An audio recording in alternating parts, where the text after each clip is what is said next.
Hello, good morning, जोहार। मैं संजय और आप देख रहे हैं न्यूज़ झारखंड। चलिए जानते हैं आज की मुख्य 25 बड़ी खबरों को। पहली बड़ी खबर की बात करें तो सौर ऊर्जा नीति 2022 के लोकार्पण पर बोले झारखंड के CM Hemant Soren, solar city बनेगा गिरिडीह। झारखंड के मुख्यमंत्री हेमंत सोरेन ने सौर ऊर्जा नीति 2022 का लोकार्पण करते हुए कहा है कि सोलर सिटी के रूप में गिरिडीह को विकसित किया जाएगा। शहरी क्षेत्र के अलावा ग्रामीण स्तर पर भी बेहतर प्रचार प्रसार कर बड़ी उपलब्धि हासिल की जाएगी। सीएम ने कहा है कि उन्हें यकीन है कि गिरिडीह सोलर ऊर्जा उत्पादन में उदाहरण पेश करेगा। झारखंड सरकार ने सौर ऊर्जा की ओर बढ़ने का संकल्प लिया है। अक्षय ऊर्जा की यहां अपार संभावनाएं हैं। उन्हें आशा है कि सौर ऊर्जा के क्षेत्र में काम करने वाले निवेशकों को यह नीति पसंद आएगी। सीएम हेमंत सोरेन ने सौर ऊर्जा नीति 2022 का लोकार्पण किसान सोलर वाटर पंप सेट योजना के लिए वेब पोर्टल, धनबाद एवं दुमका हवाई अड्डे में 600 किलोवाट क्षमता के सोलर पावर प्लांट का उद्घाटन एवं गिरिडीह सोलर सिटी योजना का ऑनलाइन शिलान्यास किया है।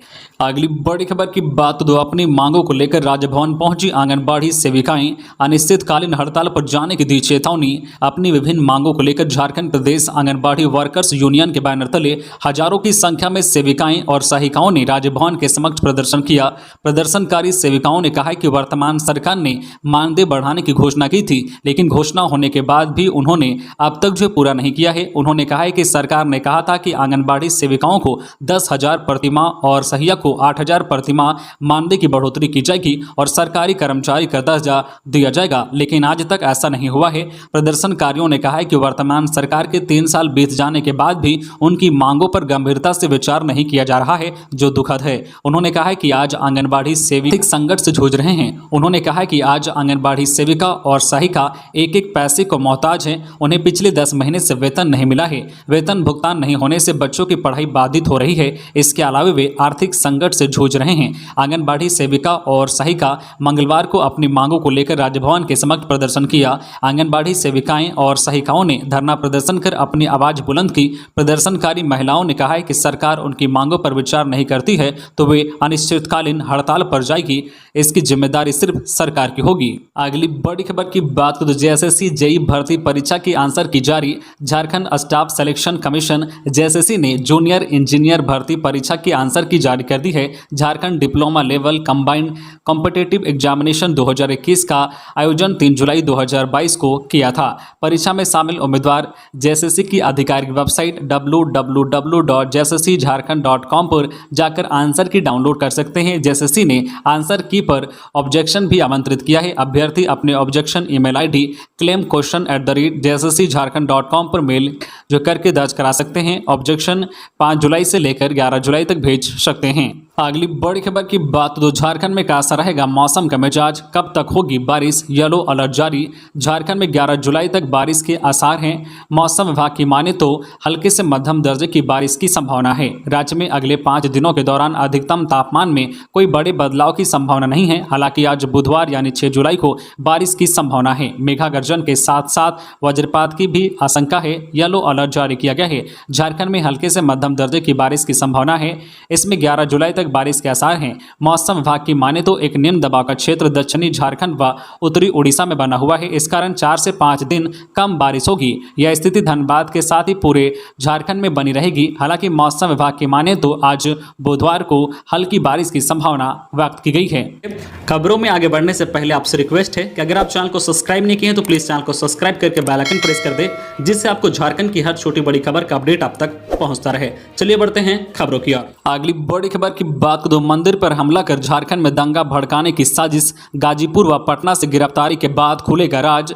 रांची के मेन रोड में 10 जून को जुम्मे की नमाज के बाद उपद्रव, पत्थरबाजी व गोलीबारी की घटना अचानक नहीं घटी। इसकी तैयारी घटना के कुछ दिन पहले से चल रही थी। इसका प्लान गाजीपुर व पटना से आए संदिग्धों ने तैयार किया था, जिसकी जानकारी पुलिस को मिल चुकी है। ऐसे लोगों का नाम व पता पुलिस को मिलने के बाद गिरफ्तार करने की कोशिश चल रही है। पुलिस की जांच में कई अन्य चौंकाने वाले तथ्य भी आए हैं, जिसका सत्यापन हो चुका है। जानकारी मिली है कि 10 जून को उपद्रवियों ने मंदिर पर हमला और तोड़फोड़ करने तक की योजना बनाई थी, ताकि इसकी प्रतिक्रिया हो और दंगा भड़क जाए। पुलिस प्रशासन ने हालत को समझा और समय रहते स्थिति को संभालते हुए उपद्रवियों के मंसूबे पर पानी फेर दिया। साजिशकर्ताओं ने युवाओं, नाबालिगों को आगे किया और खुद पीछे से उकसाते रहे। पुलिस इन तथ्यों से जल्द ही न्यायालय को अवगत कराएगी। झारखंड पुलिस दोनों राज्य उत्तर प्रदेश और बिहार की पुलिस के संपर्क में है। जल्द ही अपराधी गिरफ्त में होंगे, फिर यह राज खुलेंगे देखेंगे कि कैसे उन लोगों ने उपद्रव के लिए लोगों को भड़काया, इन संदिग्धों को रांची में किसने शरण दिया, इसका भी खुलासा होगा।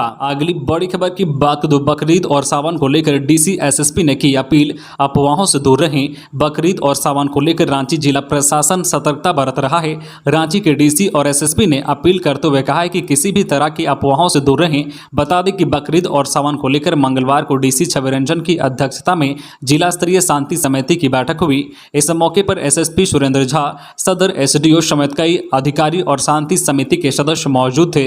बैठक में सबसे पहले शांति समिति के सदस्यों ने बारी बारी से बकरीद और सावन में बेहतर व्यवस्था को लेकर अपनी अपनी बातें रखी। साफ सफाई, सुरक्षा और दूसरे पंथ के लोगों की भावनाओं का ख्याल रखते हुए कहा गया है कि सांप्रदायिक सौहार्द के साथ त्यौहार मनाने की बात कही गई है। डीसी छवि रंजन ने पर्व के दौरान बेहतर व्यवस्था किए जाने की बात कही। बैठक के दौरान डीसी छवि रंजन ने कहा है कि जिस तरह से पिछले दिनों शांति समिति के सदस्यों ने अपनी जिम्मेदारी निभाई थी, उसी तरह इस बार भी इनकी भूमिका अहम है। इस बार भी शांति समिति के सदस्यों को अपने अपने क्षेत्र में जिम्मेवारी दी जाएगी। डीसी ने कहा है कि प्रशासन विधि व्यवस्था दुरुस्त रखने के लिए पूरी तरह से तैयार है। अगली बड़ी खबर की बात करें, लोहरदगा में 3000 घूस लेते एसपी ऑफिस का कर्मी धराया, एंटी करप्शन ब्यूरो ने की कार्रवाई। एसपी ऑफिस के कर्मी को एसीबी ने घूस लेते रंगे हाथ गिरफ्तार किया है। एसीबी रांची की टीम ने मंगलवार को यह कार्रवाई की है। इसमें लोहरदगा एसपी ऑफिस का अकाउंटेंट शैलेश कुमार को 3000 रुपये घूस लेते रंगे हाथ गिरफ्तार किया गया है। सिमडेगा जिला बल में पदस्थापित सिपाही सहरू महतो ने एसीबी रांची को आवेदन दिया था। इसमें शैलेश कुमार पर टीए की निकासी के नाम पर घूस मांगने की शिकायत की गई थी। शिकायत मिलने के बाद एसीबी ने मामले का सत्यापन कराया। सत्यापन के दौरान घूस मांगे जाने की बात सही पाई गई, जिसके बाद एसीबी की टीम ने कार्रवाई करते हुए शैलेश कुमार को गिरफ्तार कर लिया। अगली बड़ी खबर की बात करें, मुख्यमंत्री के निर्देश के बाद झारखंड सचिवालय में एएसओ के प्रमोशन का रास्ता साफ। झारखंड सचिवालय में कार्यरत 500 के करीब सहायक प्रशाखा पदाधिकारियों एएसओ को जल्द प्रमोशन मिल जाएगा। इन पदाधिकारियों के प्रमोशन को लेकर मंगलवार को कार्मिक, प्रशासनिक सुधार और राजभाषा विभाग ने मंगलवार को प्रोजेक्ट भवन में बैठक की। बैठक कार्मिक सचिव वंदना डांडेल की अध्यक्षता में हुई। सूत्रों के मुताबिक सहायक प्रशाखा पदाधिकारियों के प्रमोशन पर फैसला लिया गया है। मुख्यमंत्री के निर्देश के बाद कभी भी कार्मिक विभाग अधिसूचना जारी कर सकता है। मंगलवार की बैठक में राजस्व पार्षद, वित्त, भवन निर्माण के भी सदस्य शामिल थे। अगली बड़ी खबर की बात करें, झारखंड में आईएएस ने आईआईटी की छात्रा से मांगा किस। खुट्टी में नाइट पार्टी के दौरान की छेड़खानी, एसडीएम गिरफ्तार। झारखंड में आईएएस अधिकारी पर छात्रा को किस करने की कोशिश और छेड़खानी की कोशिश करने का आरोप लगा है। खूंटी जिले में आईआईटी मंडी इंटर्नशिप करने आई एक छात्रा ने वहां के एसडीएम सैयद रियाज अहमद पर यौन शोषण का आरोप लगा है। इसे लेकर महिला थाने में शिकायत दर्ज कराई गई है। इसके बाद एसडीएम को गिरफ्तार कर लिया गया है। पुलिस को दी अपनी शिकायत में छात्रा ने लिखा है कि एसडीएम ने उन्हें किस करने और छेड़छाड़ करने की कोशिश की है, साथ ही वह उन्हें गलत नजर से घूर रहे थे। सैयद रियाज अहमद 2019 बैच की आईएएस अधिकारी हैं। उनकी पत्नी भी आईएएस है जो छत्तीसगढ़ में तैनात हैं। मामले को लेकर कुंटी एसपी अमन कुमार ने बताया कि 4 जुलाई की शाम को लड़की की ओर से शिकायत दर्ज कराई गई है। अगली बड़ी खबर की बात करें, झारखंड के इस स्कूल में हाथ जोड़कर नहीं होती प्रार्थना। स्कूल में पढ़ने वाले 75% स्टूडेंट्स मुस्लिम, 9 साल से हाथ बांधकर हो रही प्रेयर। झारखंड के गढ़वा जिले में एक ऐसा सरकारी स्कूल है जहां पढ़ने वाले बच्चे हाथ जोड़कर नहीं बल्कि हाथ बांधकर तू ही राम है, तू ही रहीम है प्रार्थना करते हैं। ऐसा इसलिए क्योंकि इस स्कूल के अधिकतर बच्चे मुस्लिम समुदाय से आते हैं। गाँव में भी 75% आबादी मुस्लिमों की ही है। गाँव वालों ने इसे लेकर प्रिंसिपल जो है योगेश राम पर दबाव बनाया था। प्रिंसिपल का आरोप है कि स्थानीय लोगों के दबाव से यह सिलसिला पिछले 9 साल से चल रहा है। ग्रामीणों की जिद के आगे वह मजबूर होकर ऐसा करवा रहे हैं। उन्होंने स्थानीय प्रशासन से भी इसकी शिकायत की थी। मामला जब राज्य के शिक्षा मंत्री के पास पहुंचा तो उन्होंने जिला शिक्षा अधिकारी को जांच का आदेश दिया है। मंगलवार को ही जिला शिक्षा अधिकारी अपनी टीम के साथ स्कूल पहुंचे और मामले की जाँच की। स्कूल में पढ़ने वाली छात्राओं ने भी कहा है कि हम लोग हाथ बांधकर प्रार्थना करते हैं, सर बोलते हैं इसलिए करते हैं। राज्य के गढ़वा जिले के स्कूल में अल्पसंख्यक समुदाय द्वारा प्रार्थना बदलवाने के मामले में शिक्षा मंत्री जगन्नाथ महतो ने जांच का आदेश दिया है। महतो ने इस संबंध में गढ़वा जिले के डिप्टी कमिश्नर को जांच करने को कहा है। उन्होंने कहा है कि जांच में जो भी दोषी पाया जाएगा उसके खिलाफ कड़ी कार्रवाई की जाएगी। अगली बड़ी खबर की बात करें, पीएम मोदी आज शाम 5 बजे करेंगे रांची लाइट हाउस प्रोजेक्ट की समीक्षा। प्रधानमंत्री नरेंद्र मोदी आज बुधवार को शाम 5 बजे लाइट हाउस प्रोजेक्ट की समीक्षा करेंगे। इस दौरान वे रांची समेत देश में बन रहे सभी 6 लाइट हाउस प्रोजेक्ट की प्रगति की ऑनलाइन जानकारी लेंगे। इसके लिए नगरीय प्रशासन निदेशालय जोर शोर से तैयारी कर रहा है। प्रधानमंत्री को ड्रोन उड़ाकर रांची लाइट हाउस प्रोजेक्ट की प्रगति दिखाई जाएगी। इसे लेकर सोमवार और मंगलवार को MOHU के पदाधिकारियों ने निर्माण स्थल का निरीक्षण किया और कार्य की प्रगति एवं ऑनलाइन समीक्षा कार्यक्रम की तैयारियों का जायजा लिया। अगली बड़ी खबर की बात तो निलंबित IAS पूजा सिंघल के खिलाफ 5000 पन्नों की चार्जशीट, ईडी ने दाखिल की चार्जशीट। खनन विभाग के अधिकारी खोलेंगे राज। सिंघल के साथ CA सुमन कुमार भी हैं मुख्य आरोपी। निलंबित IAS पूजा सिंघल के खिलाफ ईडी ने मंगलवार को विशेष PMLA की अदालत में चार्जशीट दाखिल कर दिया है। लगभग 5000 पन्नों की यह चार्जशीट ईडी की टीम 2 बक्सों में भरकर कोर्ट पहुंची। ईडी ने मनी लॉन्ड्रिंग से जुड़े मामले में पूजा सिंघल के खिलाफ आरोप पत्र दाखिल किया है। आधिकारिक सूत्रों की माने तो चार्जशीट में अलग अलग जिलों के खनन पदाधिकारियों से हुई पूछताछ का विवरण का जिक्र किया गया है। विवरण में यह भी है कि किस तरह से जिलों से अवैध वसूली का कथित जाल फैला हुआ था और वसूला गया पैसा कैसे रांची में बैठे अधिकारियों तक पहुंचा था। अगली बड़ी खबर की बात 18 जुलाई से हो गया स्टेट ओलंपियाड परीक्षा। जहां हुई मैट्रिक इंटर की परीक्षा वहीं होगा केंद्र। झारखंड स्टेट ओलंपियाड 18 से 20 जुलाई तक होगी। परीक्षा दोनों पालियों में ली जाएगी। JCERT के निदेशक किरण कुमार पासी से निर्देश मिलने के बाद जिले में इसकी तैयारी शुरू कर दी गई है। पत्र में कहा गया है कि जिन केंद्रों पर मैट्रिक व इंटर की परीक्षा हुई थी वहीं पर झारखंड स्टेट ओलंपियाड भी होगा। निर्देश दिया गया है कि परीक्षा केंद्र पर CCTV, छात्रों की संख्या के अनुरूप पर्याप्त संख्या में बेंच डेस्क, बिजली, पानी व शौचालय की व्यवस्था होनी चाहिए। परीक्षा ओमारशीट के माध्यम से ली जाएगी। ओमारशीट व प्रश्न पत्र JCERT से 15 जुलाई को लाना है। मैट्रिक व इंटर की परीक्षा के लिए जो केंद्राधीशक थे वही ओलंपियाड का संचालन के लिए केंद्राधीशक के रूप में काम करेंगे। ओलंपियाड 5 विषयों में होगा। अगली बड़ी खबर की बात तो मुख्य सचिव सुखदेव सिंह गए छुट्टी पर। विकास आयुक्त अरुण सिंह को मिला प्रभार। राज्य के मुख्य सचिव सुखदेव सिंह अवकाश पर चले गए हैं। उनके अवकाश से लौटने तक विकास आयुक्त अरुण कुमार सिंह को मुख्य सचिव का प्रभार दिया गया है। बताते चले कि अरुण कुमार सिंह विकास आयुक्त होने के साथ साथ स्वास्थ्य, चिकित्सा, शिक्षा एवं परिवार कल्याण विभाग के अपर मुख्य सचिव के प्रभार में भी हैं। कार्मिक विभाग ने अधिसूचना जारी कर दी है। अगली बड़ी खबर की बात को रफ्तार का कहर। स्कॉर्पियो और इनोवा कार में सीधी टक्कर होने से 9 घायलों को भेजा गया अस्पताल। बड़ी खबर हजारीबाग से, जहां बरकट्टा थाना के पास मंगलवार दोपहर 3 बजे स्कॉर्पियो और इनोवा गाड़ी में जोरदार सीधी टक्कर हुई। हादसे में 9 लोग गंभीर रूप से घायल हो गए हैं। हादसे के बाद सभी घायलों को सामुदायिक स्वास्थ्य केंद्र में प्राथमिक उपचार के बाद बेहतर इलाज के लिए हजारीबाग रेफर कर दिया गया है। बताया जा रहा है कि बरकट्टा थाना के पास स्कॉर्पियो और इनोवा में सीधी टक्कर होने से 9 लोग गंभीर रूप से घायल हो गए हैं। घटना के बाद सभी घायलों को सामुदायिक स्वास्थ्य केंद्र में प्राथमिक उपचार के बाद बेहतर इलाज के लिए हजारीबाग रेफर किया गया है। बताया जाता है कि स्कॉर्पियो भोजपुर की ओर से और इनोवा कार बगोदर की ओर से पूजा करके आ रही थी। स्कॉर्पियो चालक ने अचानक बरकट्टा थाना के पास प्रशासन को देखकर निर्माणाधीन सड़क की डिवाइडर कटिंग के पास गाड़ी को मोड़ दिया। इस वजह से इनोवा कार के साथ उसकी भयंकर टक्कर हो गई। अगली बड़ी खबर की बात तो कृषि क्षेत्र में ऐसा काम करे जिससे झारखंड सेंटर ऑफ एक्सीलेंस के लिए जाना जाए। राज्यपाल रमेश बैस ने कृषि के अधिकारियों को निर्देश दिया है कि वे कृषि क्षेत्र में ऐसा काम करे जिससे झारखंड सेंटर ऑफ एक्सीलेंस के लिए जाना जाए। राज्यपाल मंगलवार को राजभवन में सील बायोटेक लिमिटेड के अध्यक्ष डॉक्टर SN चांडक एवं CEO अमित भारद्वाज से मिले। इस दौरान राज्यपाल के प्रधान सचिव डॉक्टर नितिन कुलकर्णी, कृषि, पशुपालन एवं सहकारिता विभाग के सचिव अब्बू बकर सिद्दीकी, विभाग के निदेशक निशा उरांव भी मौजूद थे। मुलाकात के क्रम में राज्यपाल को सील बायोटेक लिमिटेड द्वारा कृषि के क्षेत्र में किए जा रहे कार्यों से अवगत कराया गया, जिस पर राज्यपाल ने अधिकारियों को कृषि क्षेत्र में और काम करने का निर्देश दिया। अगली बड़ी खबर की बात को झारखंड हाईकोर्ट ने खारिज की राहुल गांधी की याचिका।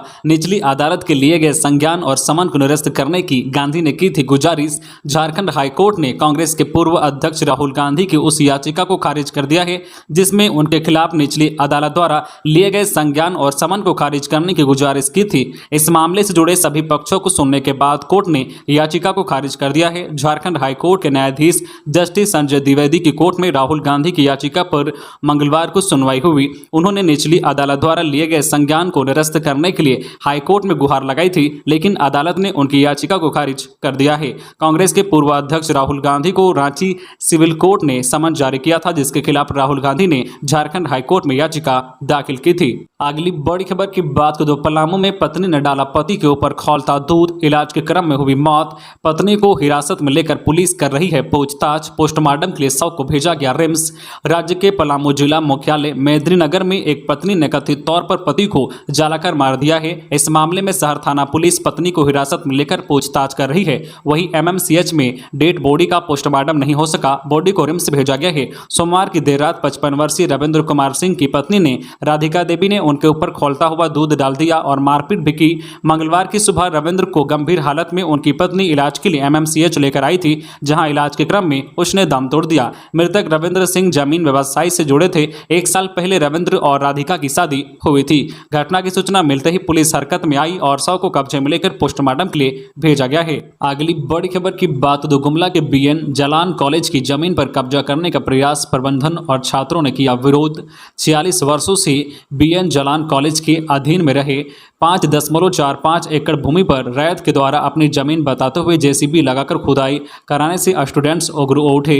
सूचना देने के बाद भी प्रशासन नहीं पहुंचने से आक्रोशित विद्यार्थी व शिक्षक स्वयं कार्यस्थल पहुंचकर खुदाई कार्य बंद करा दिया। इस दौरान दोनों पक्षों में तनाव बढ़ा और जमकर बहसबाजी हुई। माहौल बिगड़ने की सूचना मिलते ही थानेदार अनिल लिंडा दलबल के साथ कॉलेज पहुंचकर कार्य बंद कराकर मामले को शांत कराया। अगली बड़ी खबर की बात तो 44 बीएड कॉलेजों ने नहीं जमा की है परफॉर्मेंस अप्रेजल रिपोर्ट, संबद्धता पर लग सकता है प्रश्न चिन्ह। National council for teacher education NCTE की ओर से अनिवार्य करने के बावजूद झारखंड के 136 में से 44 बीएड कॉलेजों ने वर्ष 2020-21 का परफॉर्मेंस अप्रेजल रिपोर्ट एपीआर जमा नहीं किया है।